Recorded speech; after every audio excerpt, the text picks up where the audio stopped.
Cuando llegué a Madrid, había oído un poco sobre el señor Tomás Pascual por sus logros industriales excepcionales, y es solo aquí donde escuché un poco más sobre sus preocupaciones sobre temas de la salud. Así que esta noche, esta presentación está dedicada a él porque el mensaje que ha sido indicado por la pregunta de este lado da la posibilidad de que el calcio y la ingesta de lácteos no solo es importante para la salud de los huesos, pero también es importante para promover la salud metabólica, incluyendo la prevención de la obesidad. Para los fisiólogos, la historia empezó a principios de los años 80.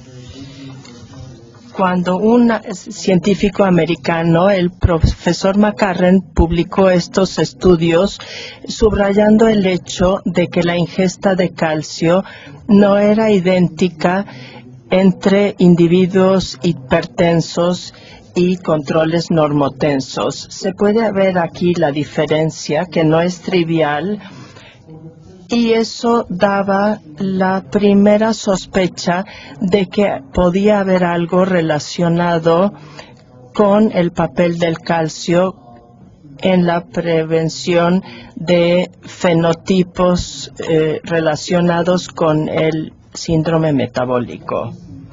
Más recientemente, el profesor McCarren también atrajo la atención en la posibilidad que podría existir un enlace entre la ingesta de calcio y la probabilidad de tener sobrepeso. Aquí se puede ver la relación que se observó en este estudio entre la ingesta diaria de calcio y la proporción de personas que teníamos en cada percentil o en cada fracción de la población, con el mensaje,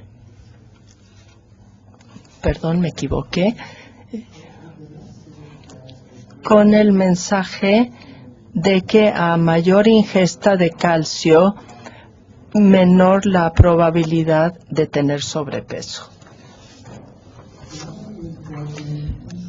Otro tema importante con respecto a esta presentación tiene que ver con el síndrome metabólico. La noción fue introducida por el Dr. Raven en 1988 cuando se le invitó a presentar un discurso en la Fundación de Diabetes de Norteamérica. Él se enfocó en lo que él llamaba el síndrome X. Se describió como un estado metabólico subóptimo que reflejaba la progresión desde un estado sano a uno patológico.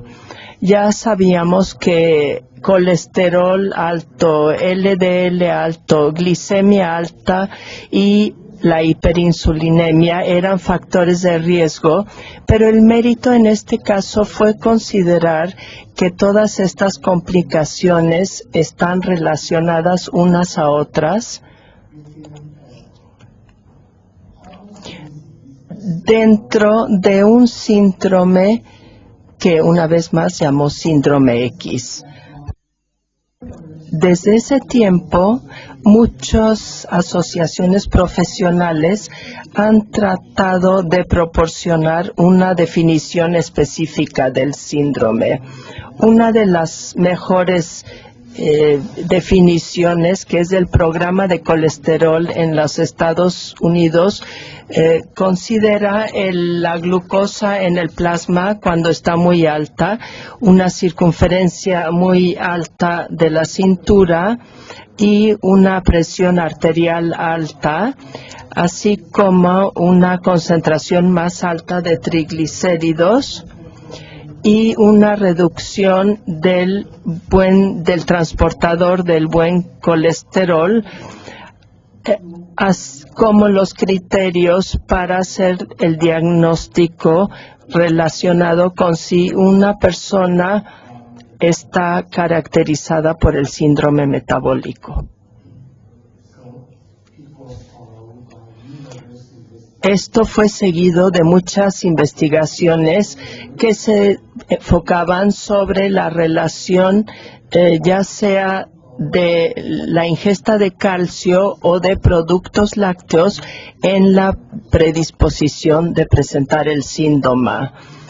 En uno de estos estudios, probablemente el estudio más citado en este campo, el estudio Bogalusa, el investigador dio un seguimiento de 10 años de sus sujetos para examinar si el estado de consumo de lácteos está cambiando la probabilidad de presentar algunas de las características del síndrome.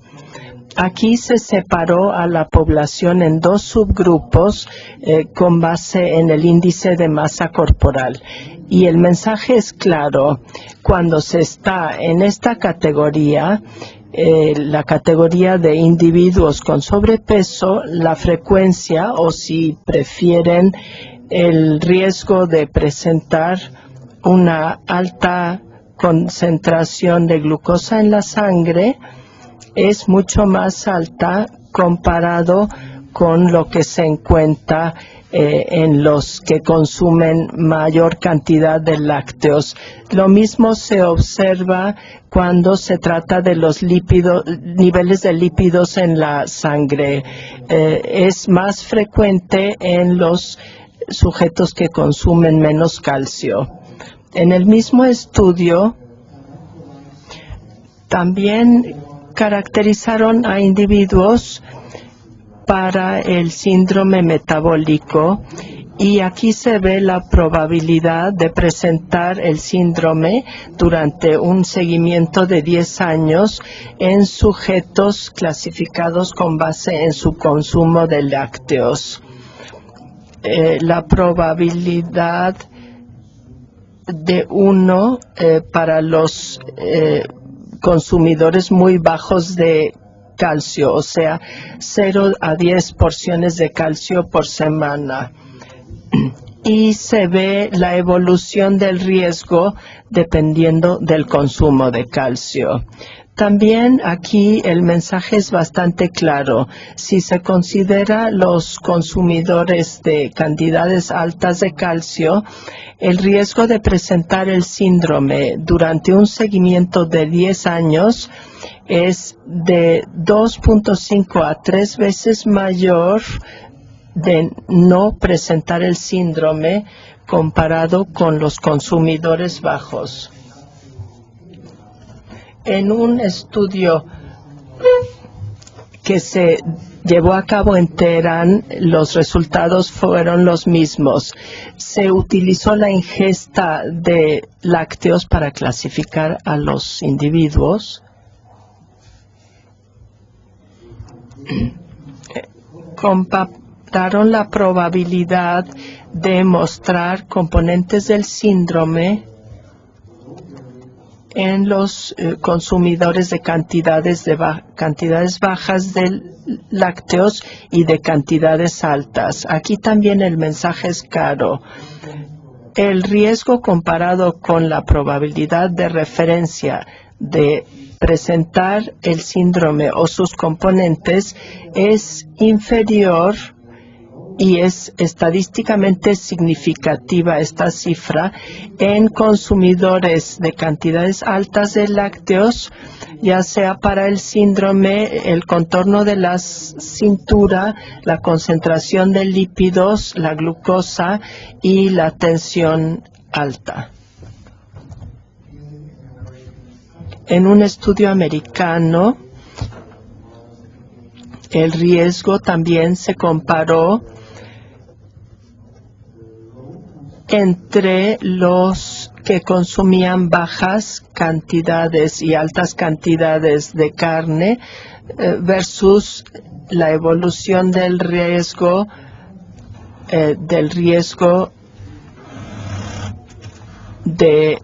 en los consumidores bajos o altos de productos lácteos.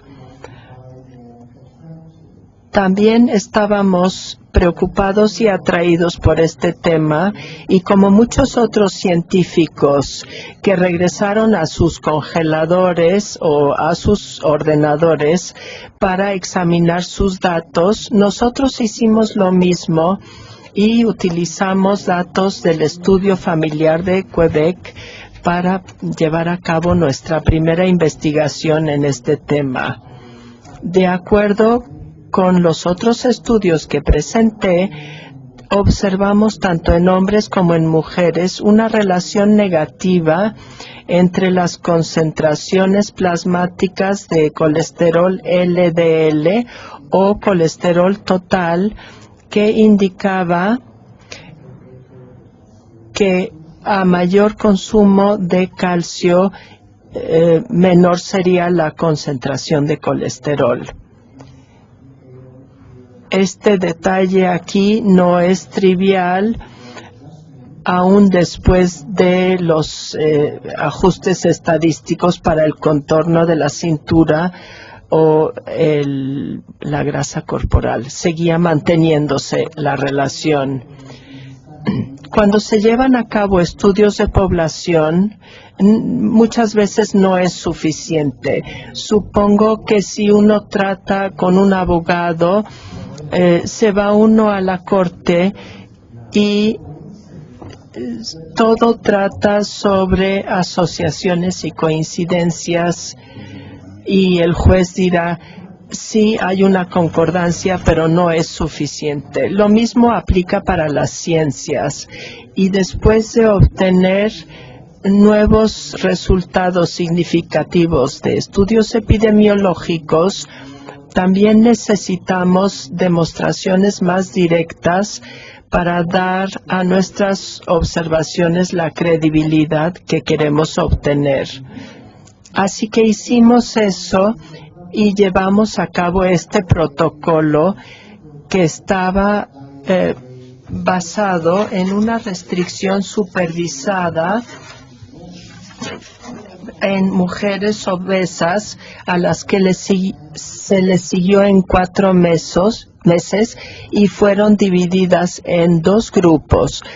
Uno con un placebo y una restricción de dieta, y el otro grupo que recibía suplemento de calcio más vitamina D durante todo el protocolo.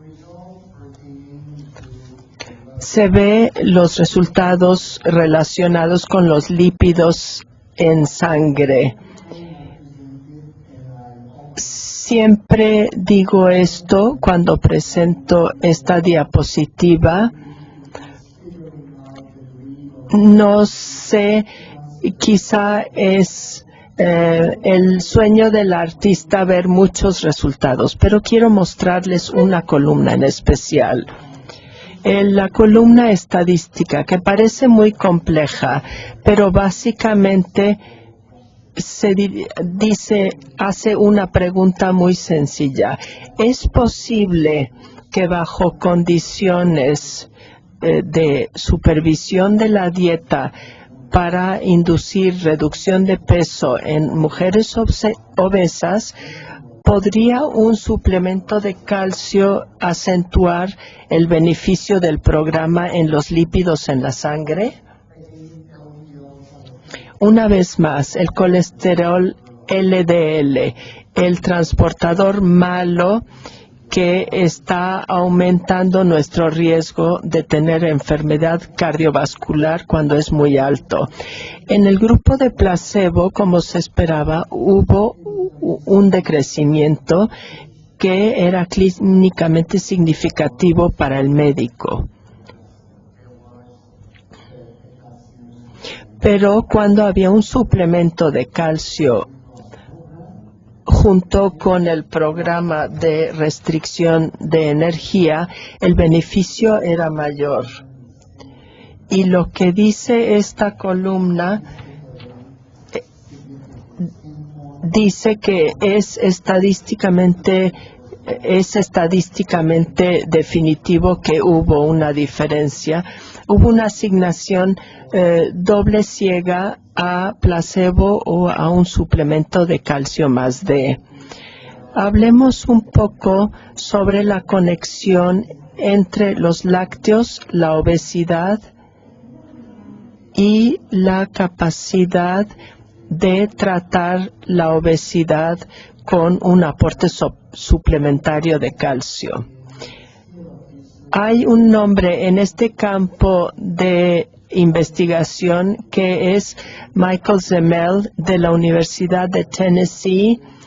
Probablemente se merece el crédito de haber sido el investigador que se haya enfocado más en la habilidad, la capacidad de los lácteos o el suplemento de calcio de tener un impacto positivo en la reducción de peso. Primero hizo unos análisis comparativos parecidos a los de McCarran, utilizando también el estudio nacional. Se le dio la oportunidad de calcular una razón de probabilidades de estar en el grupo de las personas más obesas del grupo. Dieron al grupo de consumidores bajos en calcio el número 1. Y si comparamos con el cuartil de la población que respetaba las indicaciones de 1000 miligramos al día, el riesgo de estos individuos de estar en el cuartil superior es 6 veces menor en este subgrupo comparado con el de los que consumían muy poco calcio o muy pocos lácteos. El primer estudio de Zemel también, el artículo se publicó en el año 2000, pero el autor ya tenía los datos en 1988. Cuando hablé con el doctor Zemel, me dijo, sabes, tenía los datos desde hace 12 años, pero no sabía qué decir sobre ellos. Así que combinó la publicación de estos resultados con otras observaciones. Aquí el mensaje es bastante más sencillo. Hubo un suplemento de yogur durante un año y aquí se ve el cambio durante ese año en la cantidad de grasa corporal. Hubo una reducción de 5 kilos con un suplemento de yogur, siendo la única intervención en este estudio. También se ha investigado en niños. Los científicos americanos también observan una relación negativa entre la ingesta de calcio y lácteos y el porcentaje de grasa corporal. Pero también dieron una explicación interesante que se describe aquí y que se podría describir como un efecto de desplazamiento. El mensaje es que si se bebe más leche, se está más dispuesto a beber refrescos endulzados. Esto es lo que se llama un efecto de desplazamiento. También estuvimos interesados y los primeros datos del estudio de familia de Quebec, investigando la relación entre la grasa corporal y la ingesta de calcio. Otra vez, las mujeres que tenían una ingesta muy baja de calcio, el porcentaje de grasa corporal era mucho mayor de lo que se observaba en las otras categorías de individuos. En el estudio de familias de Quebec también se nos da la oportunidad de dar un seguimiento a largo plazo de nuestros sujetos, así que aquí se ven los cambios en grasa corporal durante 6 años en sujetos que declararon haber aumentado su consumo de lácteos durante este tiempo versus los sujetos que declararon haber reducido su consumo de lácteos durante este periodo. El cambio en grasa corporal es bastante diferente. Los que redujeron su consumo de leche aumentó su grasa corporal y viceversa. Una vez más, fue importante proporcionar a la comunidad científica datos provenientes de estudios clínicos. El primero que se llevó a cabo fue otra vez por el grupo de Michael Semmel. Una preocupación que concordaba con las del señor Tomás Pascual y específicamente los investigadores miraron la posibilidad de que un aporte adicional de calcio a través de lácteos podía acentuar la pérdida de peso y de peso corporal durante una restricción de energía en individuos obesos. Algunos puntos importantes de la metodología. Primero, unieron sujetos que eran consumidores de bajas cantidades de calcio. Es importante y es una de las explicaciones que está detrás de la controversia que continúa sobre la ingesta de calcio y la obesidad. En segundo lugar, hicieron pruebas en sujetos sometidos a una dieta restrictiva y aquí se ve una descripción breve de las 3 condiciones. Primero era una dieta supervisada.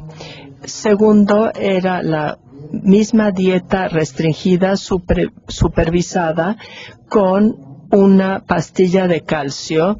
Y la tercera, la misma dieta supervisada con el mismo suplemento de calcio, pero usando a la leche como vehículo del suplemento de calcio.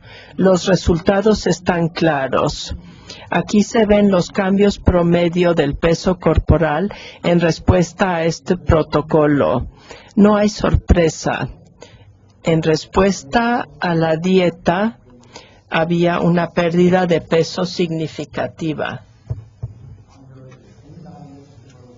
Bajo la misma supervisión, aumentó la pérdida de peso con el suplemento de calcio. Y otra vez con la misma dieta, pero con lácteos, era aún más la pérdida de peso.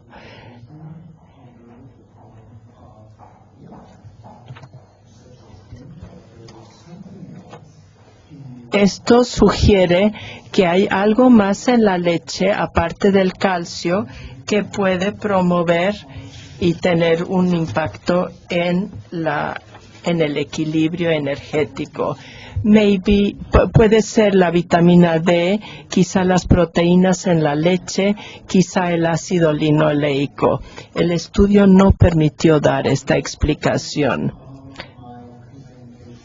La última sección de mi presentación tiene que ver con por qué está pasando esto. ¿Tiene el calcio un papel clave en esta situación, en la prevención de la adiposidad, en la prevención del exceso de grasa corporal? Desde el punto de vista fisiológico, si solo tuviéramos unas pocas palabras, lo estamos viendo aquí, porque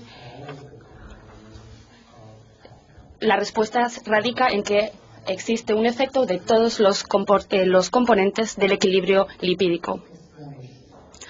La primera explicación ya se ha demostrado en animales y ya se ha probado, al menos en 2 ocasiones, por el equipo de investigadores de uno de mis colegas, el profesor Orny Astrup, de la Universidad de Copenhague. De nuevo, el mensaje es definitivamente claro. Con una suplementación de calcio diaria, se midió la repercusión de este suplemento en la pérdida, en la evacuación fecal de las grasas. Si la idea era que la suplementación recalcaba el fracaso de la reducción de la absorción intestinal, de este modo se estaba produciendo una pérdida de calorías, de energía, a través de las heces. Esta pérdida se calculó en unos 8 gramos de lípidos al día, lo que correspondía a unos 75 kilocalorías al día. No es precisamente alto, pero tampoco es despreciable. Se intentaba confirmar este hallazgo y la confirmación se obtuvo. De nuevo, se suministró un suplemento de calcio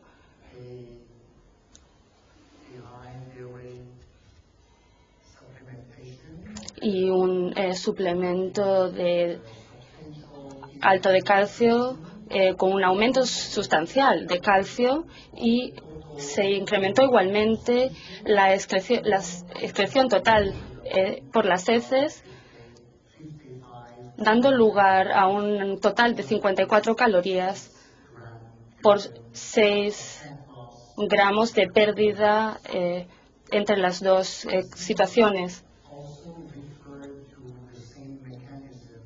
Esto también se refería al mismo mecanismo a la hora de explicar las variaciones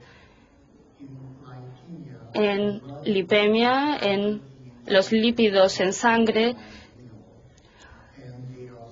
y se observó que un suplemento de alto o medio de calcio en la dieta en productos lácteos iba acompañado de una reducción significativa de los lípidos en sangre tras la comida, o sea, postprandial, después frente a una dieta que no los contenía. Entre estas dos condiciones, también a ella se suma otra, en la cual un suplemento equivalente también se suministró, pero en forma de un vehículo en forma de producto lácteo, y para nuestra sorpresa se producía la misma diferencia de lípidos en sangre en favor de esta condición, incluso si la comida suplementada contenía la misma cantidad de calcio comparada con la dieta con alta proporción de productos lácteos.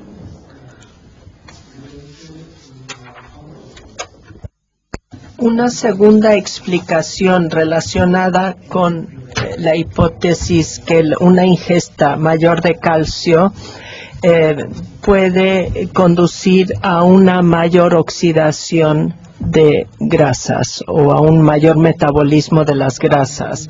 Esta demostración fue proporcionada por científicos de la Universidad de Denver, que utilizaron un calorímetro para probar a sus sujetos durante 24 horas para probar la oxidación de grasas, utilizando una técnica sofisticada y obteniendo este resultado.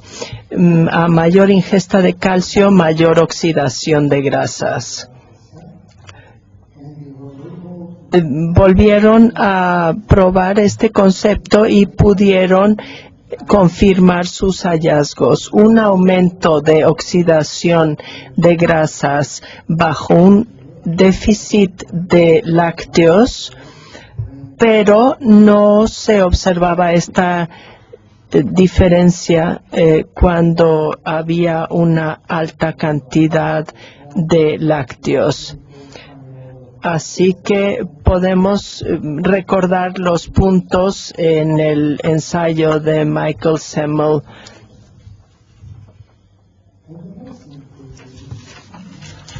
La explicación más interesante provino de otro científico americano, Tordoff, que describió a principios de esta década un concepto que se podría describir como un control del apetito ligado al calcio. En este caso, la idea está relacionada con la siguiente pregunta. ¿Es posible que la ingesta espontánea de energía pueda fluctuar en relación con la ingesta de calcio? Desde ese momento ha habido por lo menos una observación interesante en animales, que es que en ratas a las que se les ha quitado el calcio durante 6 semanas, claramente desarrollaron una preferencia por una solución que contenía calcio después de la privación cuando tenían acceso a diferentes bebidas. Con esta idea en mente, aprovechamos el proyecto de calcio más vitamina D para mirar la posibilidad de que el suplemento de calcio podría estar relacionado con variaciones de ingesta de comida a discreción. Estoy haciendo lo mismo que Steven Spielberg al principio de una película. Les doy la idea antes de mostrar los resultados. Las dos ideas en este subestudio era que los consumidores de bajas cantidades de calcio, cuando tomaban el placebo, no podían lograr una pérdida de peso corporal significativa a pesar de la supervisión por nutriólogos. E inversamente, aquellos que recibían el suplemento de calcio más vitamina D en un contexto doble ciego, fueron los que mejor respondían en cuanto a pérdida de peso y grasa bajo supervisión del nutricionista. Como pueden ver en esta diapositiva, subdividimos nuestros grupos en términos de consumidores de bajas cantidades de calcio con la misma pérdida de peso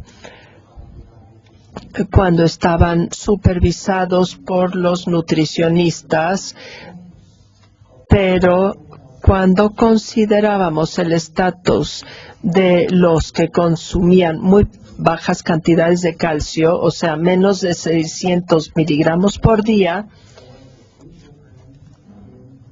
había una gran diferencia en la pérdida de peso entre los dos subgrupos y también en el índice de masa corporal.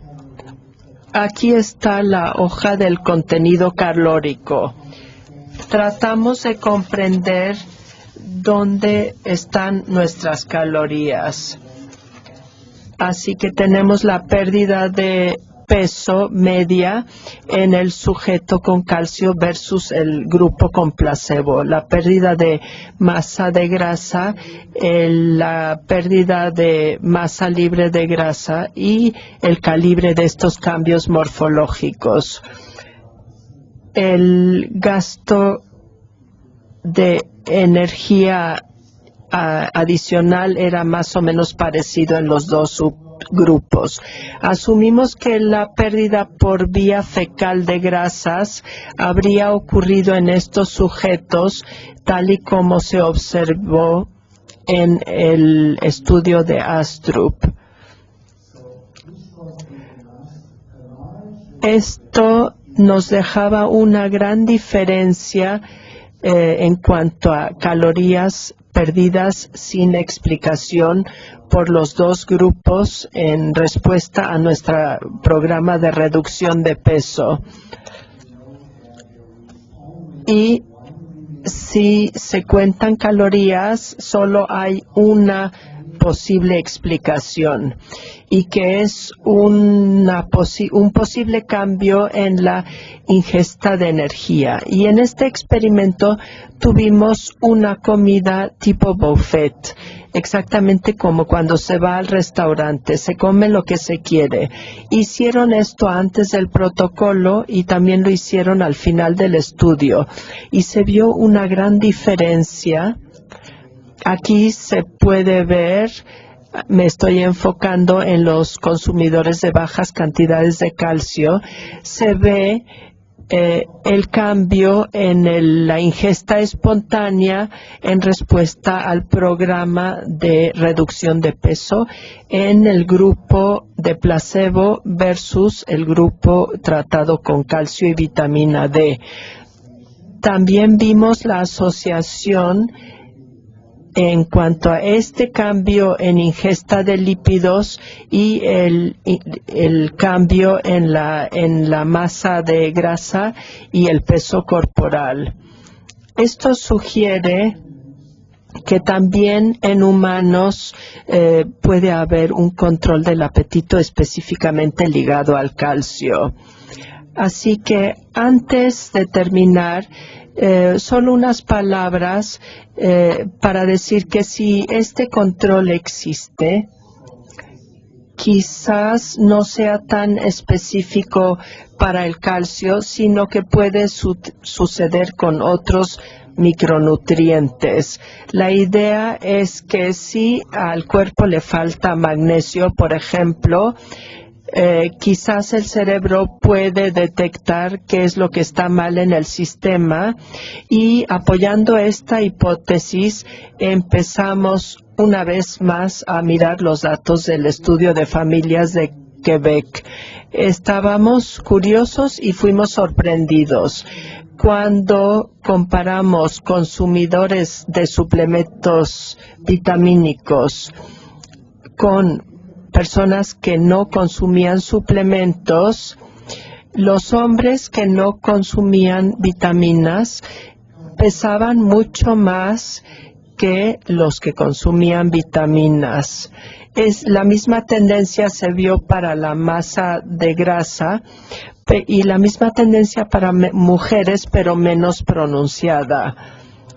También teníamos información sobre el comportamiento alimenticio, y en mujeres veíamos una mayor susceptibilidad al hambre en las que no consumían vitaminas. Evidentemente nos entusiasmamos con estos resultados, pero nadie se lo creyó. Enviamos nuestro artículo 1, 2, 3, 4 veces y siempre nos lo rechazaban. El mensaje era: es interesante, pero sus consumidores de vitaminas probablemente son personas que tienen un buen estilo de vida, probablemente son físicamente activos, probablemente comen menos grasas, quizás tienen un mejor estatus socioeconómico. Claro que estábamos llevando a cabo ajustes estadísticos para todas estas variables, pero nadie nos creía. Así que una vez más llevamos a cabo un estudio clínico llevado a cabo en un ambiente ciego, y finalmente publicamos en el British Journal of Nutrition. Hay una diapositiva que muestra el impacto del suplemento de multivitaminas sobre el deseo de comer y sobre el hambre.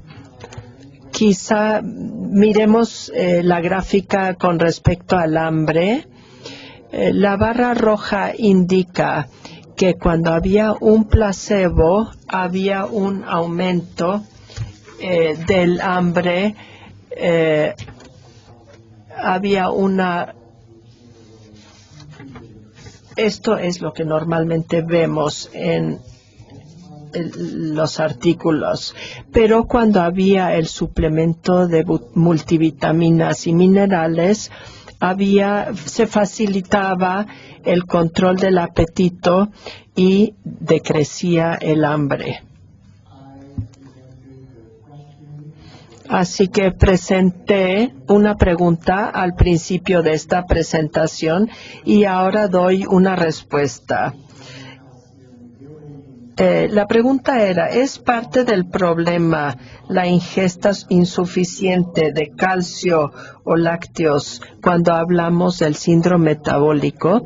La respuesta es sí, porque una ingesta baja de calcio aumenta el riesgo de desarrollar el síndrome metabólico y de adquirir más grasa corporal.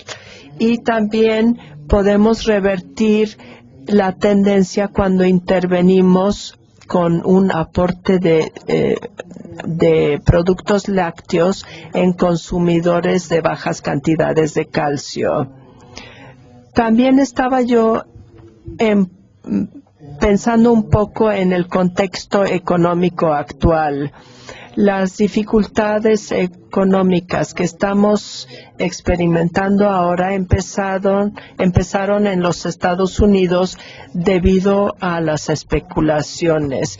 Y me quise decir, sería bueno hablar de cosas reales, incluyendo productos lácteos, que son alimentos saludables y que son económicamente accesibles a todo el mundo, incluso para personas menos ricas o incluso pobres, y que son comercializadas en un contexto de unas ganancias adecuadas. Así que si estuviera con nosotros el señor Pascual, vería una buena reconciliación entre sus actividades industriales y sus preocupaciones por la salud. Les agradezco su atención.